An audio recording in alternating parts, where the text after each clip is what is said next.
5 scores! Rick Vaughn. We've decided to get ourselves back in the game again with our podcast. Rick Vaughn, Gary Madden. Probably the craziest story that you're ever going to hear about hockey. We're going to be coming back to you on a regular basis. You are listening to Squid and the Ultimate Leafs Fan. Hello, Canada and hockey fans of the United States and Newfoundland, and an extra big hello to Canadian servicemen overseas. Episode 83 of the Squid and Ultimate Leaf Fan Show. I'm Mike Wilson, the Ultimate Leafs fan. Joining him as always, my winger Ricky Squid Vibe. Squid, how are we keeping? We're doing okay, Mike. Good workout this morning. A little tired after it, but Or I should be. I think I'll survive. Well, you better be tired after it, okay? You shouldn't be not tired, or you haven't done anything. Yeah, no, I had a good one this morning, and it'd been a couple of days, so it was a little bit tougher than normal, but that's okay. Well, that's all good. Well, listen, we've got a great guest today, a good guy we know. Was selected by the Leafs in 1964, enjoyed an 11-year pro career in the NHL and WHA, so we got a lot to talk about there. Has worked with the NHL Players Association, an active Leaf alumni. He was president, I believe, for a few years. He worked with the NHL alumni. He's a member of the Etobicoke Sports Hall of Fame. I think we pumped his tires enough there, Squid. So here we go. We want to welcome Mike Pelyk. Mike, first off, thanks for joining us, and how you keeping, my man? Oh, life is good under these times, right? With just a day at a time, and hopefully we'll all get through it. And you know what? I don't know if normal life will be what it was before, but we'll be back to some kind of normalcy when the sort of smoke clears, I guess. So now, how you been keeping busy throughout all of it? You said one, Mike. You said one day at a time. I've been doing that for 10 years now. Yeah, of course. Mike, I'm almost fully retired now. I was in the shopping center business, and I worked for people like Loblaws, Hudson's Bay, pension funds, all in real estate, mostly retail, commercial, some industrial, but basically in development right across Canada. Fantastic. Wow. So are you going to play in the Heritage game next week? Any more hockey still in your sights? No. We have a group here in Etobicoke called the Etobicoke Old Timers. We have our own dressing room at the Ford Center. Yeah. And I play twice a week, Thursdays and Sunday mornings. And, good group of guys. And, we go for breakfast or go for dinner after on Thursday nights to a different place every night. And it's fun. It's you got your own dressing room with a beer fridge and you get to hang up your equipment. You never have to lug your equipment out. Just have to bring your laundry in the next day. It's fantastic. Jeez, that's the life. Squid, you got to get involved in one of those gigs. Yeah, no, that's a long way to drive for me. But Mike's around the corner, for God's sakes. He doesn't have any trouble getting there. It would take me an hour and a half every time I went there. So. Yeah, and you know what, Squid, we wouldn't want you hurting our goalies either, okay? They're not used to you.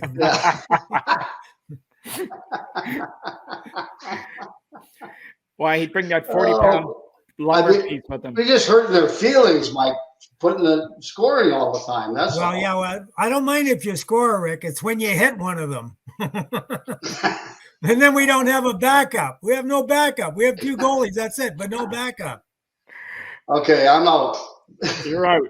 Well, now, Mike, before we start, we love nicknames on this show. Now, I must admit, I didn't know this one, but I'm going to read this one up for neither did Squid, and neither did Paul Patchko, who is the ultimate Leaf historian. And I'm telling you, to stump him, this is one. But Michael Joseph, Mike Mikita Pelyk. That's one of them, yeah. What is behind that one? Even Squid was stumped. Well, I'll tell you, like when I first turned pro and I got called up to Leafs, the very first game I played in Chicago against the Blackhawks. And for some reason, there were 2 players on the Blackhawks I always loved. I loved Pierre Pilote, who eventually became my roommate when he came to Toronto, and I loved Stan Mikita.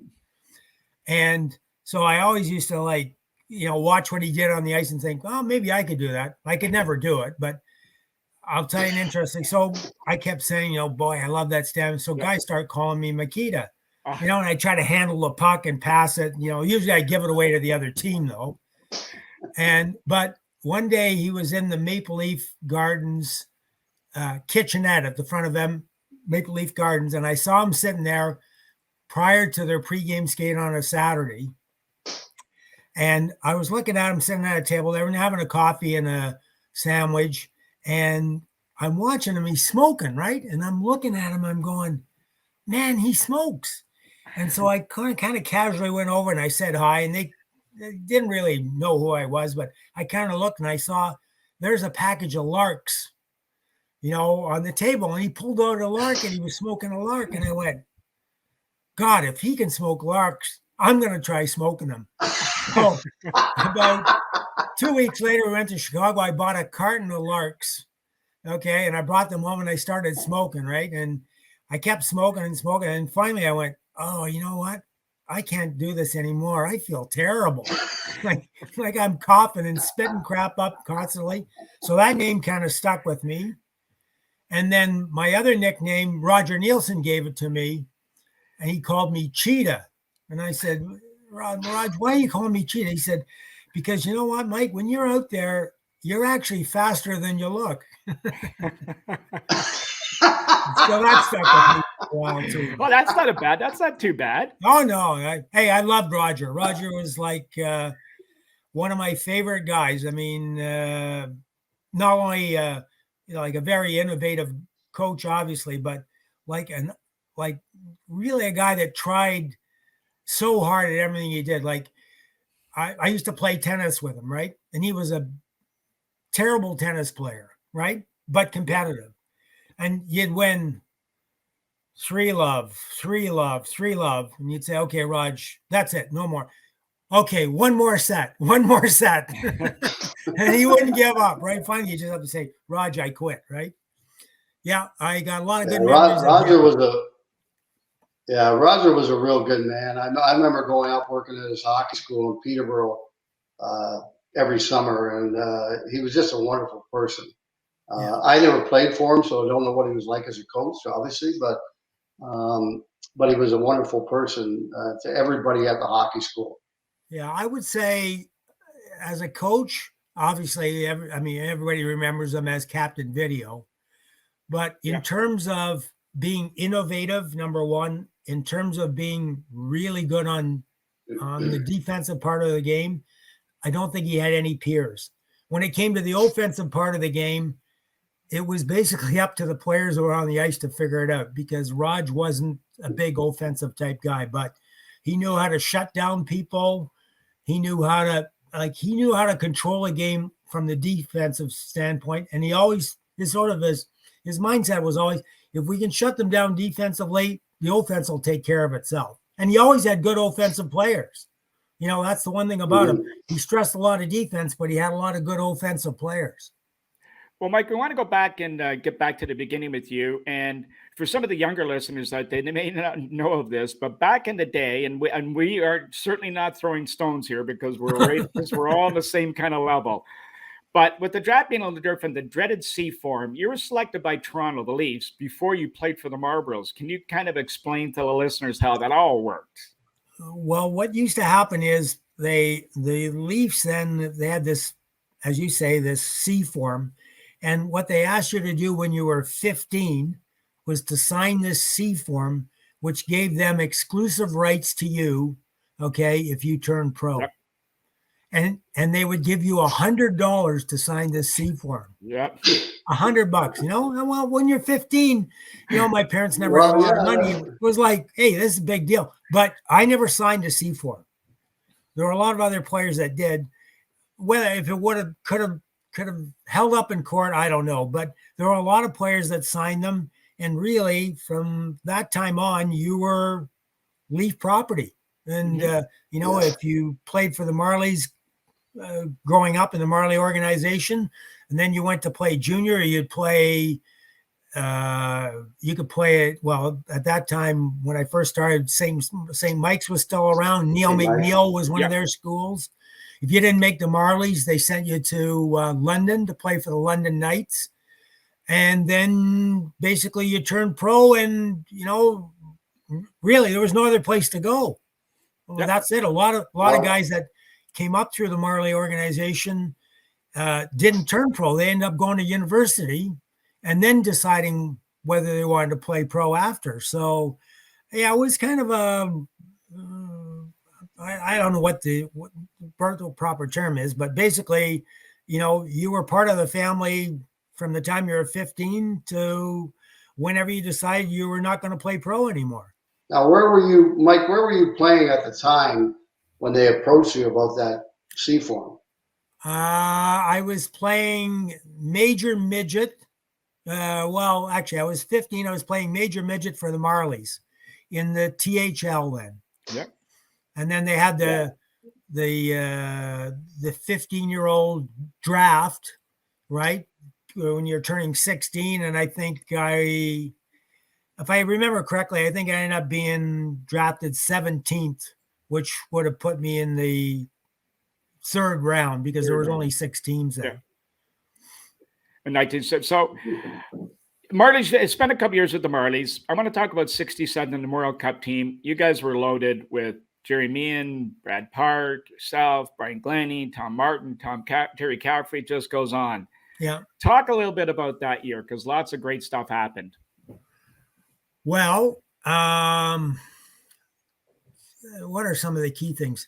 The big line for us, obviously, in the road to the Memorial Cup was really Doug Acomb, Richie Brays, and Frank Hamill. Frank Hamill was about 5'3".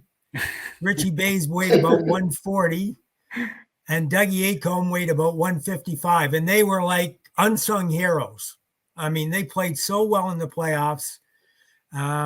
We had Bob Whidden and Gary Edwards for goalies, and Cam Newton came up and filled in when Bob Whidden got hurt.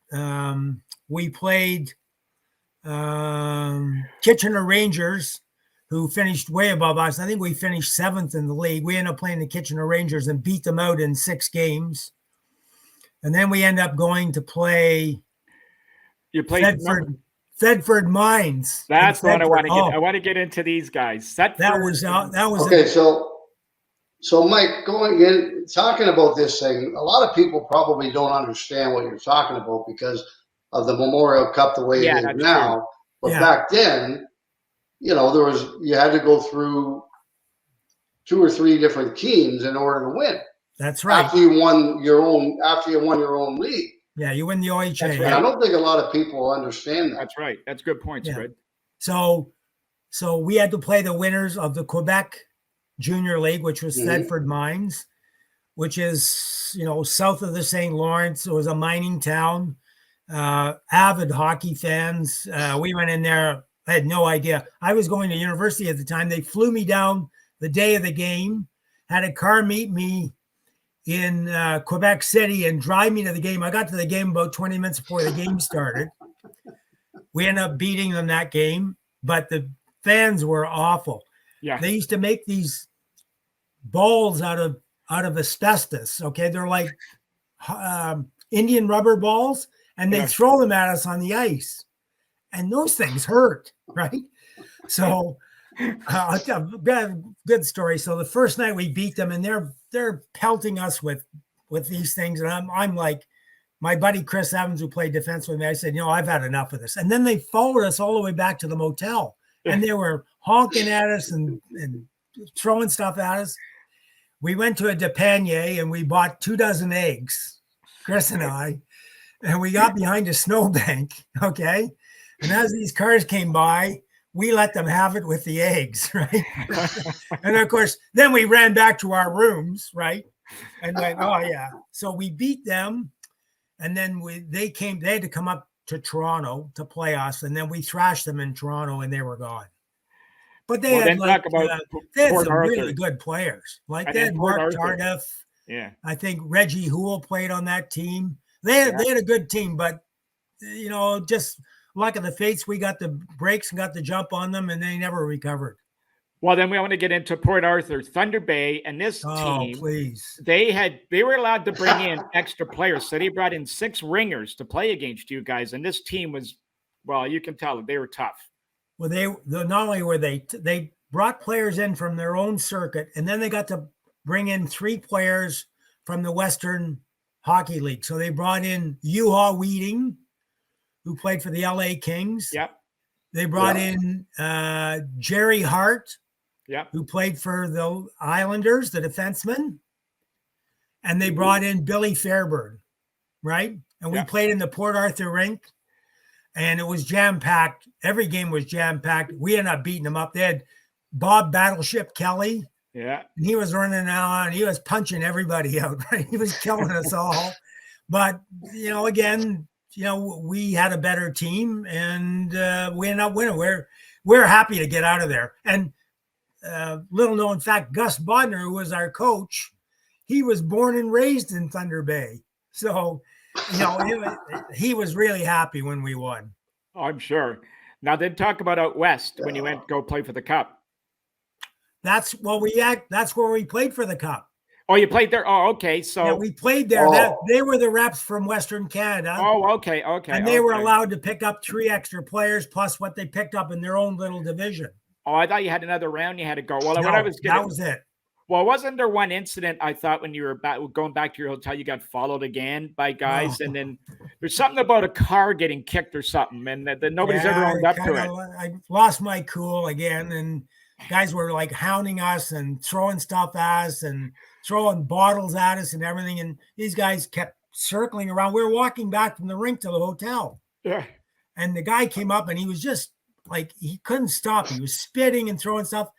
I went up, and I was reeling. There was about 3 or 4 of us. I don't know what got into me. I just hauled off and kicked the door of his car and put a huge dent into his car. And we go back to the hotel, and we're back in our room, and I knock on the door. It's Jim Gregory. He goes, did you walk back from the rink? Yeah. Anything happened on the way to the rink? No, nothing happened, Jim. There was people hounding us and that, but we got back okay. He goes, well, when are you guys kicked in the side of a car? And I'm like, I don't know. Who was that? No idea, right? He already knew. He knew what it was. But yeah, it was a different experience, right? They had a tough team, but you know what? We had the better team. Yep. You guys were. Yeah, it was. I remember a time when I played in Sherbrooke. We were playing. We played Shawinigan at home. And the record for the most goals in the league was 21 in a game. So we were up 21-3, and our coach pulls a goalie. We got a face-off in their end, with about 20 seconds left. He wants to break the record, so he pulls the goalie, and we win the draw back. And of course, who's there for the shot is me. So I score the goal. Now we got to go back into Shawinigan, and they weren't drawing hardly anybody. The place was full, and they were throwing all kinds of stuff at us. Our coach got hit in the head with a bone with meat still on it, that someone probably just had a steak or something and took it to the ring through it. So we went through a few of those things too. And I remember playing for the not the Allen Cup, but the Q Championship. And it was like the Memorial Cup back then too, when you used to win the Maritimes, and then you used to have to play the winner of Ontario, Quebec.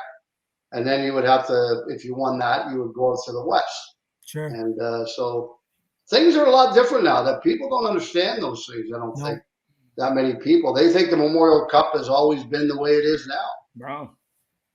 No, it was a long road to win the cup back in the day, and that was the real true champion, and it was a real slug, I can tell you. You guys know.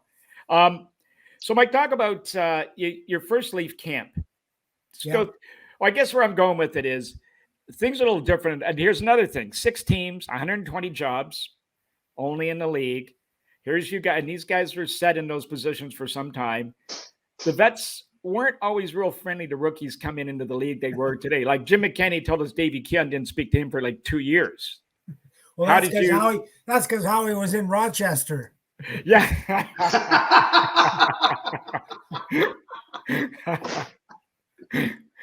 How did you find your first visit with these guys or attending your first camp?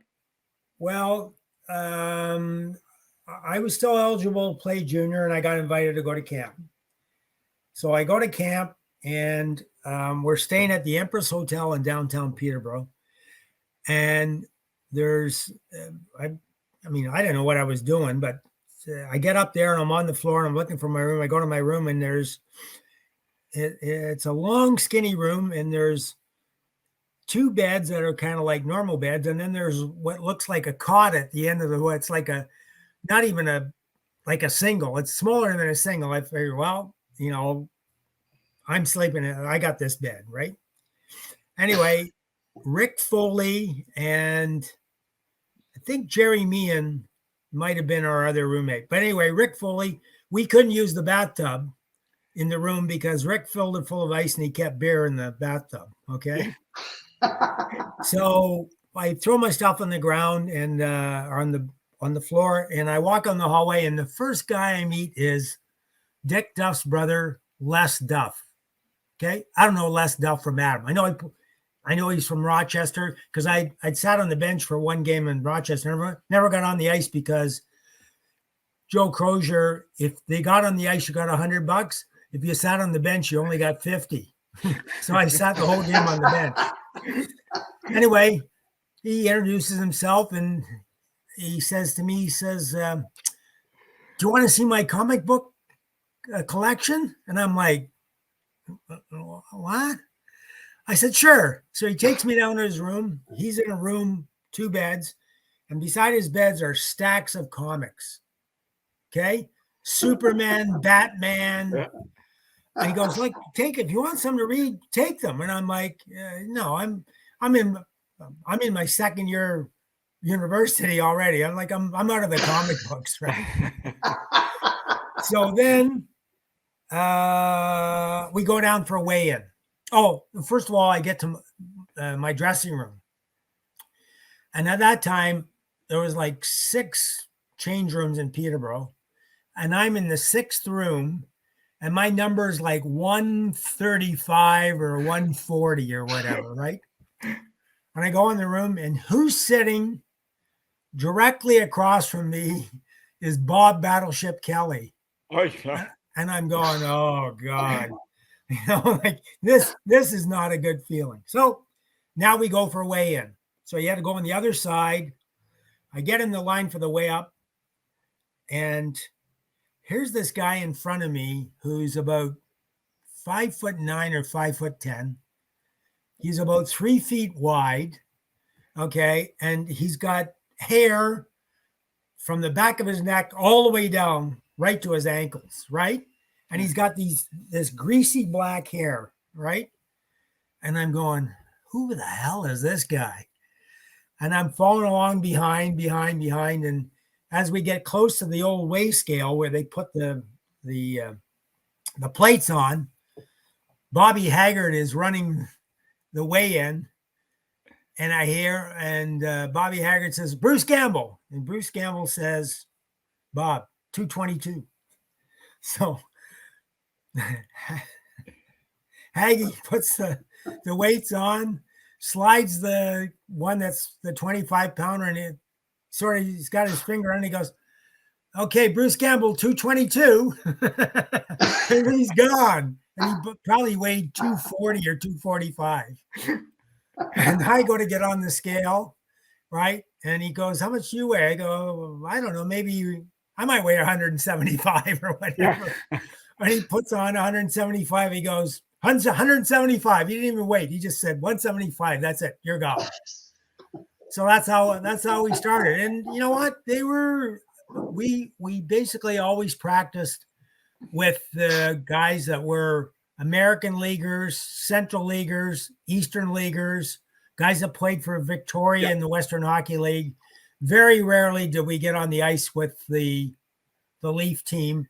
until we'd been at training camp. Like training camp was 6 weeks then, right? Yeah.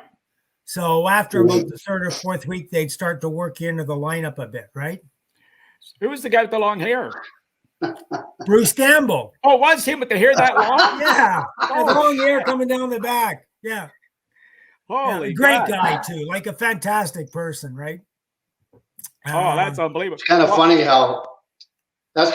how things worked back then. If you were a player that was on the team for several years, you just walked in and told the trainer, "Yeah, I'm 222." Yeah. Yep, 222. Yeah. But if you're a rookie, very informal, right? And but it was a good experience. I planned on going back to junior because I wanted to finish my third year at U of T.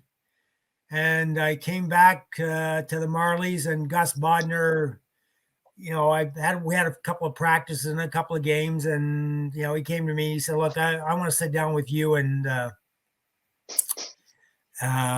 Jim after practice." I sat down and said, "Look, they don't want us to sign you for the year. They want you to turn pro." And I went, "Oh." So anyway, he said, "Look, Punch will come out to your house, visit your parents." So I said, "Sure, okay, come on." So they came out, and Punch said, "Yeah, we really think he's got a big future." And I'm saying to myself, I'm not ready to do this. But they said, "Look, tell you what, we'll give him," now these are the exact words, "we'll give him $4,000 to sign, okay? And we'll give him $6,500 to play in the Central League. That will be his minor league contract. You'd be in the Central League, you might be in the American League. And if he's there the second year, we'll give him $7,000, okay? And if he makes the NHL within 2 years and he plays over 20 games, we'll give him another $2,000. And, my mom and dad are there, and, we're of moderate means. And my dad's going, "Well, it's not bad to play hockey. And, they're going to give you like 10 or 12 grand to play right off the bat." So I went, "Yeah, okay, so I'm going to sign." And he said, "This is going to be one of the highest paid minor league contracts we had." Okay, yeah, no problem. Jerry Meehan and I drive down to Tulsa. I said, "Jerry, how much you getting paid?" $6,500. We're all getting the same money, right? And my sort of thought to my parents was, I said, "Look, I can finish this year at university, and I got a job lined up to teach at high school. I don't even have to get my teaching certificate, and I'm going to make $5,300, and I got the summer off." Right? Yeah. My dad goes, "You know what? You'll never make great money as a teacher." He said, "You need to go to school." But he said, "You know what? Your mom's mother was a teacher, and she never made any money at all. So that wouldn't be my recommendation." And you know what? Things happen. We'll talk about Tulsa. Yeah. That team, 31 guys in that roster when you were there. I think there was one guy over the age of 23, Len Haley, and I think Bronco Harvath played a couple of games, but you guys were all young. I mean, Ronnie Ward, Jerry Meehan, Jim Dory, the whole Jerry Unger. Talk about Ray that. DuPont. Does Ray DuPont? Ray DuPont, yeah, was my Al neighbor. Smith. Yeah. Al Smith was our goalie. What a team. Oh. And Len Comet Haley played in the Western League forever. That year, he got 37 goals. A little short guy, bow-legged, but man, he played with Jerry Meehan. Jerry Meehan was his center. He couldn't miss, and he was tough as nails. Like he'd take on anybody. So now, how was that the Central League, Mike? Central League, yeah. That was the Central League, right? So they had two farm teams essentially, Rochester and Tulsa, correct? Well, they had Rochester, Tulsa. They had an Eastern League team, and they also had a team in Victoria in the Western Hockey League. And they had the Phoenix Roadrunners because Walt McKechnie ended up going to the Phoenix Roadrunners for the year. Now, when did they end up getting a team in Cincinnati? Cincinnati, I left the Leafs in 74, 75, I guess. and they didn't have a team, but they were approved for a franchise. So I ended up playing my first year in Vancouver with the Blazers with Joe Crozier, and then we opened up the next year in Cincinnati. No, but I mean, like, Johnny Bauer played in Cincinnati, correct? Before he came to the Leafs. Was that an independent league or something? Or you know what? I can't answer. The only place I remember Johnny playing for was Cleveland. Played in Cleveland. Yeah. Oh, was it Cleveland? He was a Cleveland. Like he was a hockey hero in Cleveland when Punch brought him up. Okay, sorry. And he was 30. He was My bad. He was 32 when he made. I got Cincinnati. I got Cincinnati mixed up with Cleveland. Yeah. My bad. Yeah, no problem. Well, his son plays in Cincinnati, so he's got. Yeah, I know. On the brain. He's got it on his, and he's going down there this week. Hey, he's going down there Thursday, so he's got it on the brain. Now, the other guy that was down there with you was Pat Quinn. Yes, Now, interesting thing, Pat Quinn had played the year before with the Seattle Totems, and they won the Western Hockey League franchise. He moved back to Tulsa. He was going to school, and he got a job working for a multiple gas station operator, right? I don't know what he did, whatever he did, operations or whatever. And then we had 2 or 3 injuries come up right off the bat. John McClellan was the coach. John knew him. John asked him to come and try out, come to the team. So he shows up at the rink, and he's a big guy, right? Yeah. Like I'm 175. He probably weighed 230 then, maybe 235. Gets dressed, he goes out on the ice, and I'm watching him skate, and I'm going, oh, my God. Chips are flying everywhere. And I didn't know him from Adam, but John says, look, Mike, you're going to play with him. So as God is my witness, Pat even said this in his book. He saved my life twice. We play in Fort Worth. First game on the road, we bust in early. We have our $7 game meal. Comes in the room. The room's a tiny little room. He comes in. He's in one bed. I'm in the other. He's got the TV on. Pulls out a big stogie, and he goes, I guess we got to get ready for the game. I'm like, I'd like to get some sleep, but hey, it's your show. So we play that night, and they had a guy on Fort Worth. His name was Lou Marcon. He looked like a gorilla that played hockey. His beard came right up around his eyes. He had a monobrow. He is a tough dude. And he fancied himself as a bit of a puck handler, but he always kind of skated with his head down. So I'm playing the right side with Patty, and I said, Patty, if you kind of step up on him a bit, okay, he's going to come across with his head down, and I'm going to come across, I'm going to bury him, right? Because I like to hit in the open ice then. Sure enough, it happens right in Fort Worth, center ice, boom. I hit him. He loses his stick, right? He loses one of his gloves. Yeah. We go back to the bench, and Pat says, you better keep an eye out. He's going to come for you. And I'm going, oh, God. Like, he's probably going to kill me. But anyway, so the next period starts. He gets the puck. He comes up to center ice, and he dumps it into my corner. Okay? The forward never went back to help. So I go back as fast as I can, and I can feel him behind me. Like, I feel him behind me. I know he's right behind me. So I give a little room to the net, and I cut close to the net to come out the other side. And I know he's right on me because I can feel his stick on me a bit, right? Yeah. Whatever he was going to do, okay, he came around behind the net, charging after me, and Pat just went like, boom, hit him right in the kisser, right? Knocked him flat on his ass. That was the end of it, the absolute end of it, right? Never had a problem the rest of the year, okay, with Fort Worth.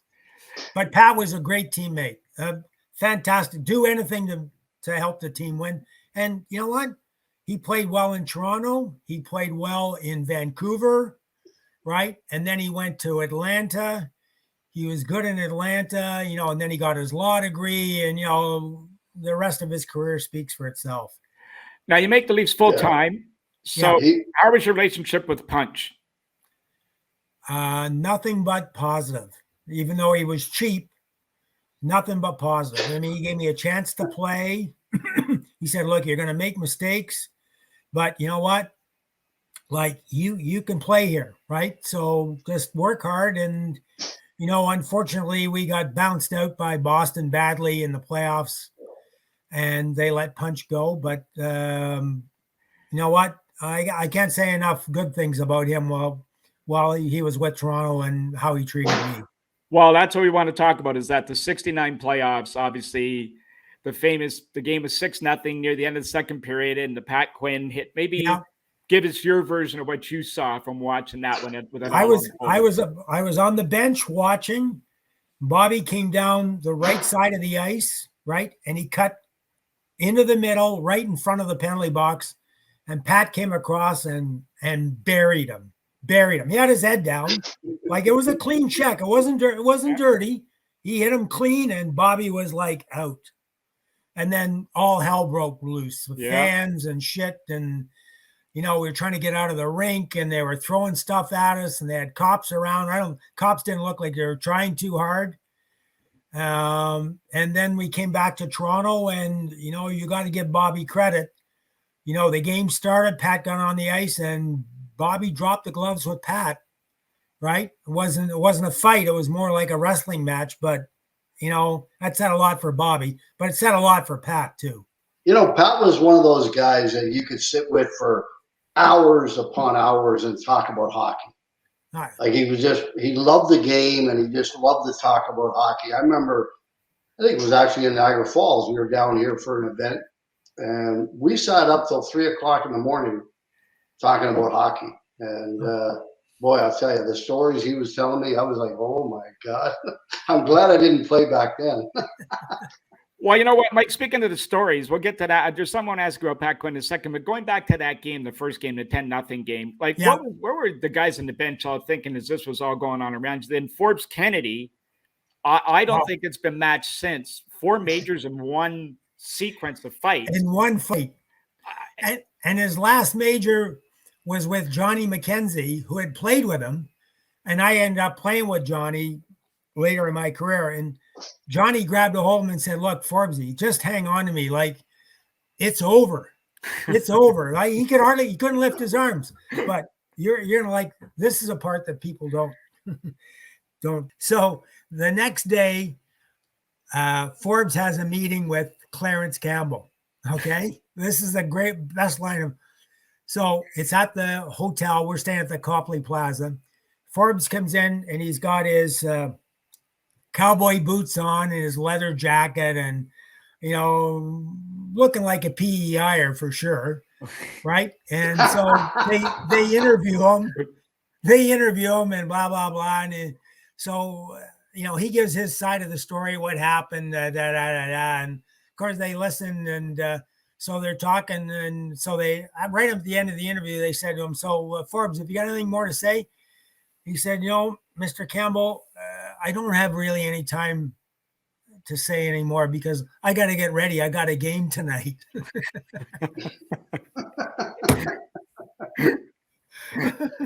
And by the way, in PEI, we didn't wear cowboy boots, okay? just so you know. Now, there's these other tales too about what happened following the first game about Pat Quinn. Now, Brian Burke has told us a story about, that after the game, Pat went out with some of his buddies. He went to the Fours, which is, for those who don't know, it was the famous bar across from Boston Garden. It's actually still there today. And fully expecting to get into a brawl after doing what he did to Bobby Orr. And he was actually disappointed when he went into the bar and nobody did anything except tell him it was a good hit. Now, what truth or fault? Like, what did you guys actually do after the game? Well, as I remember it, we got an escort to the bus, got on the bus, and went back to the hotel. Now, nobody ever checked who went on the bus or who didn't go on the bus. So, Pat could have gone across the street, no problem, because he had friends everywhere, right? He was just one of those kind of guys. But, Pat was a stand-up guy. And you know what? As a coach, a lot of people, good and bad, but I'll tell you one thing. He defended his players, right? Like, he never, ever blasted guys in the paper, ever, to the press or whatever. Have a bad game, he wanted to talk about something else. That's just the way he was. So, now when all that was going on, what were the players saying to each other? And what was Punch trying to, like, you lose 10-0 and 6-0. What can he say to you guys? I mean, you come back to Toronto. What was kind of how are the players responding to all of this stuff going on? Well, we kept saying to ourselves, God, I think we can play better. I think we can play a little bit better. I mean, Pierre Plot was on the team, right? He was a Norris Trophy winner, and he was my roommate. He was embarrassed. Like, he was embarrassed by the way we played. And he said, we got to play better. And we did play better at home, but they were just, their team was just too good for us. Too good, too big, too tough along the boards. We didn't have the manpower to do it. And you know what? Rick will tell you this. In the playoffs, unless you're tough along the boards and you can outfight players for pucks, you can't win. You can't win. You can look at all the guys with all the skill, but when you look in the playoffs and you see how much of that skill actually comes to the forefront, it's not nearly as much as the skill working down low along the boards, being checked, battling for loose pucks. And we just didn't have it. And they had a good team. People forget how good they were. Yeah. God, or get on the ice, pick it up, go all the way. Okay. What's next? Oh, give it to Espo. He'll only get 70, right? Hodge get 40. Freddie Stanfield on the point, get 30 goals. And the third line was Derek Sanderson, Eddie Westfall, and maybe Don Marcotte. Yeah. Like, come on. Yeah. Like, we weren't good enough to beat them. They weren't too bad, were they? No. Now, Mike, back in Toronto, you guys play better. You lose both games. The final game, you guys lose. I don't think you guys even loosen your skates, and Stafford Smythe is racing to find Punch and gasses him. After the game. How did you guys find out? And I walked into the trainer's room and Punch said, "I'm fired." That's what he said. I'm fired. Just like that. That's all he said. Yeah. I'm fired. And that was the end of it. That was the end of it. So did anybody in management come and speak to you guys about what was going to happen? No.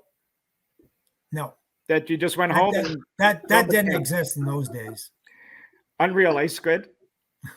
Think about that. Well, I'll be honest with you. It wasn't a whole lot different when I started. There wasn't a whole lot of communication between the brass and the players or anything. It was pretty much the same. But everything has changed. The game's changed. The communication has changed. Everything has changed drastically since Mike started and even when I started. Well, Mike, I was going to say, actually, for you, then the next spring, or the next fall, pardon me, Johnny McLennan comes in. Somebody so must have gave you a little bit of confidence going there, put you a little bit at ease, because he obviously knew your game quite well. Yeah, Johnny came in, but then was,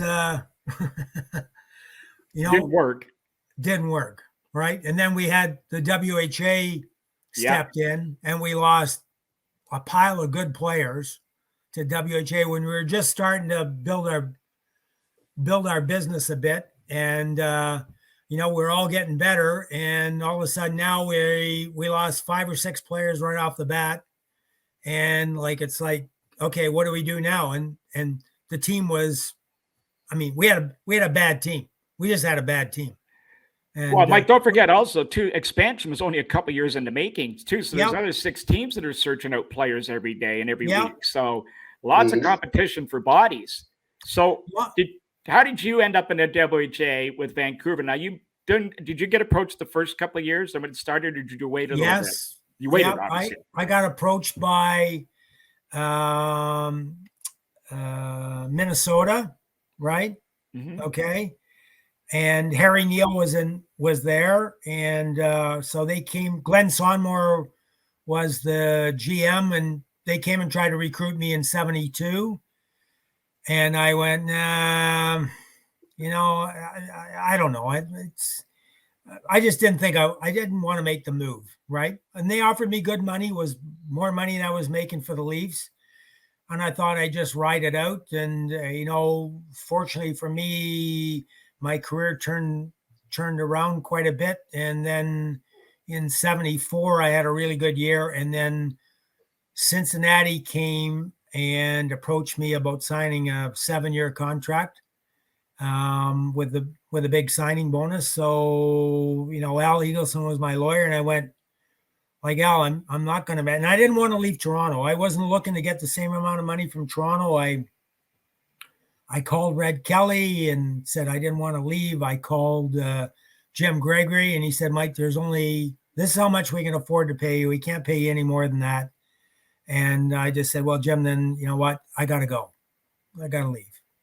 And so I left. Now, in retrospect, was it the best thing I ever did? Probably not. I mean, the WHA was no fun. And, and I knew we had a good team, and that was the sad point of it all. I knew we had a good team and we were going to get better. And, for the 2 years I was in the WHA, I wasn't part of that. Now, you went to Vancouver first, did you not? Yep.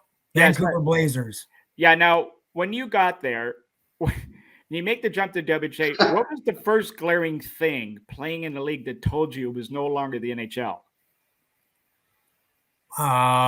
Travel, hotels, schedule, team finances, good group of people, great people, great teammates, but you play 10 games in 14 days and travel all across North America, and your 10th game is at home on a Sunday afternoon at 2:00. That's just the way it was, and teams were moving around. Michigan Stags got moved to Baltimore. Teams were in and out. Some teams wouldn't make their payroll. I remember when guys were in Baltimore, when Michigan moved there were guys that used to leave practice early on Monday and go to the bank, to cash their checks right away, because they knew the guys, if they waited till the end of practice, there were some guys that the checks wouldn't cash. So, yeah. Oh, so then you end up in Cincinnati. Yeah. Yeah. Which was a brand new rink, new owners. Terry Slater was our coach. Good guy, but not a great coach. And we didn't have a very good team. We had very mediocre goaltending. Did Rick Dudley play with you? Duds played great. Duds got 50 his first year there. Yeah, he was he's a driver, right? He worked hard. Yeah. But, we didn't have a good enough team. That was the long and the short of it. And, I wasn't happy there. Terry Slater was our coach, and I really liked Terry, but, I liked him as a person, but he didn't bring much to the table in terms of being a coach. And so then the Leafs ended up working a deal to get the rights to Randy Carlyle from Cincinnati. And then as part of the deal, I ended up coming back to Toronto. Well, on that note, now Harold was pretty vocal about players jumping to WHA, about the league in itself. Did you have any run-ins with Harold over you leaving and then coming back? Just the cold shoulder. Well, Squid, you know all about that one too. Oh yeah. I mean, it's funny because I remember, I think it was my third year that I scored 50, and we were getting on the plane, and Gary Lehman was behind me, and I guess a reporter had asked Harold, said, Rick Vai's contract's up. You're going to have to, pay him a lot more money. And he said, we were walking up the stairs, and I don't know what happened, but he goes, he's not going to get another goddamn penny from me. And he said, Gary turned around and looked at him, and then looked at me, and I just went, whatever.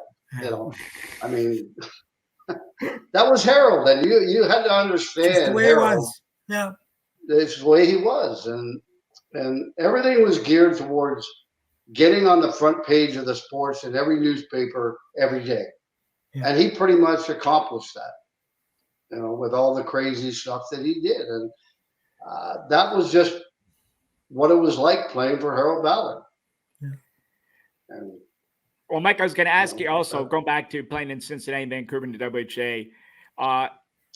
Outside, you mentioned a couple of any sort of bizarre things that just left you shaking your head, besides the obvious stuff you kind of mentioned there, or any brawls in particular that you recall from some of those days? Well, it's interesting because, when you looked at the really good teams, right? Like Winnipeg Jets, they didn't take any penalties. They just had guys that could play hockey. And they were the class of the league when it came to hockey IQ, et cetera, et cetera. You look at the Houston Aeros, where Gordie Howe was. Mm-hmm. They had a veteran team, all good players, and they played like a unit, right? They played like a unit. No, not great stars, but they played really well, and you can see they won the Avco Cup a couple of times. And then there were other teams that were just they were just all goons. That's all they were. They were just goons. You play Quebec Nordiques and you go, yeah, they had Mark Tardif and they had a lot of good players. But, they had like 5 or 6 goons. They just want to go out and hurt people. It was a good learning experience. But, at the end of the day, there was a lot more talent in the NHL. And, you had to deal with the Broad Street Bullies, but not every second team wasn't the Broad Street Bullies. Yeah.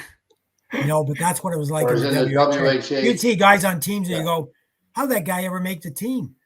That guy can't even ski, right? He's going around and I'm going, oh my God, stay out of him. Just don't let him get near you, right? So good league. And you know what? One thing about the WHA, he made a lot better lives for a lot of hockey players, that league. Guys who got a lot more money. Jerry Cheevers went to Cleveland, was there 2 years. And, as soon as Boston got a chance, Boston jumped on him right away. Bernie Perrant was going to sign with the Miami Screaming Eagles. We lost him for $5,000 a year in Toronto the year he went. Okay? $5,000 a year on a 3-year deal. He's going to sign with Miami Screaming Eagles. He signed with the Philadelphia Firebirds instead. The first year they were in the league, they couldn't draw flies. Mm-hmm. They moved to Vancouver. Okay? Yeah. Bernie, okay, had a no movement clause in his contract. Okay? As soon as they went to move him, he voided his contract, and Philly signed him to a big contract, right? And the rest is history, right? Yeah. Vezina Trophy winner, Stanley Cup winner. It was good for a lot of players who would never, ever got a chance to play, and make decent money.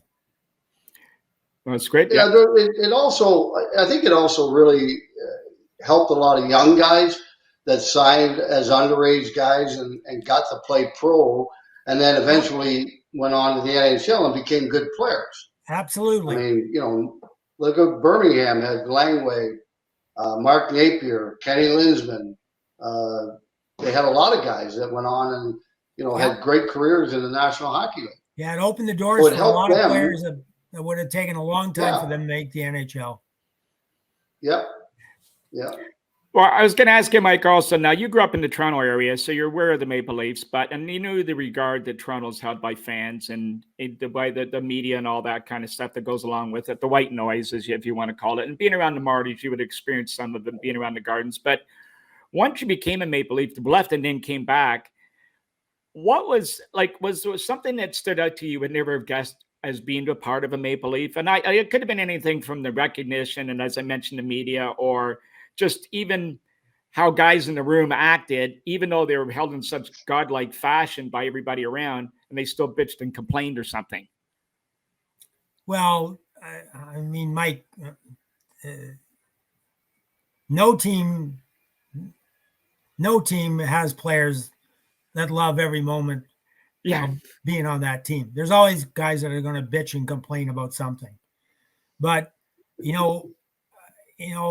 my experience in Toronto, when you got to see guys that were real pros, I'm talking real pros, like, Dave Keon might not have been the most engaging guy in the world, but you know what? He came to play every game. He came to practice every practice, worked his ass off. And, many times I've told the story when Punch was there, we'd be playing Montreal.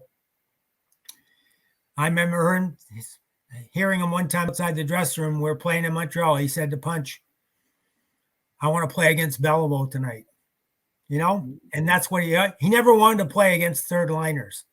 He wanted to play against Makita. He wanted to play against Esposito, take on all those tough tasks, right? George Armstrong, we gave him the name Digger, right? People go, Digger, what's Digger? If you were in trouble, right, near the end of the game and it was a close game, without even thinking, if he was on the ice, you whipped it around to the right side where he was, and it wouldn't matter if there were 2 or 3 guys on him, he would get it out, right? And you know what? A very unassuming guy who looked like he couldn't skate, but you see guys skating beside me go, like his legs are flying all over the place. That guy's not catching them. And he had great hockey skills. Like he could shoot and handle a puck. One of his famous plays was to drag his right leg behind him, take the pass off his back leg, right, while he was skating and push it up to his stick. I never saw that before. Yeah. Right? I'm thinking, that guy can do that, right? I guess that's why he played 21 years with the Leafs, right? He had time for everybody. Whether you were the 16th guy in the team or you were the top guy in the team, he gave you time, right? It made you feel important.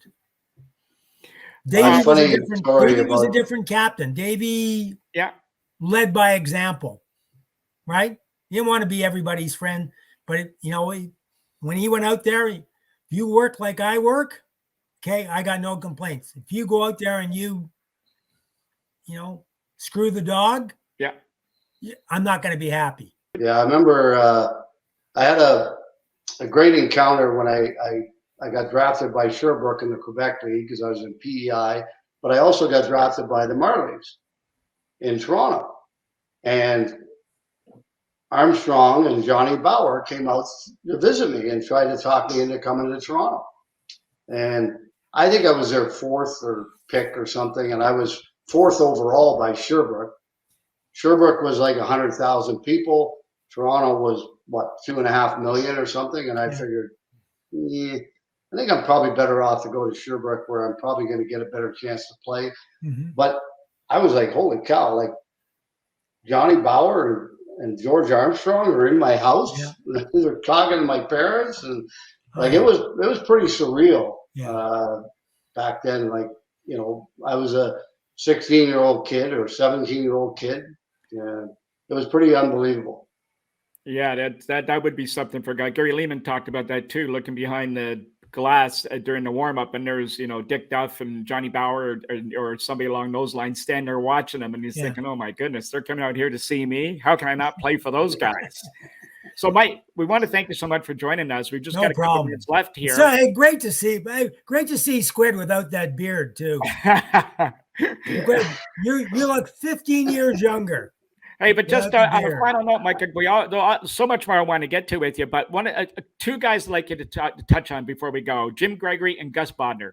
Okay, Gus Bodner, one of the nicest people I'd ever met. Right, a real player's coach. We'd be practicing at the Gardens, and Jim Gregory would be up in the stands, right, and he'd be yelling down at us on the ice about not doing something, and you'd be skating by Gus, and Gus would go, what does he know about hockey, right? He never played anywhere, right? But laughing while he said it, right? Yeah. And Jim, you know what? Jim, he was the general manager, but one of my best friends ever.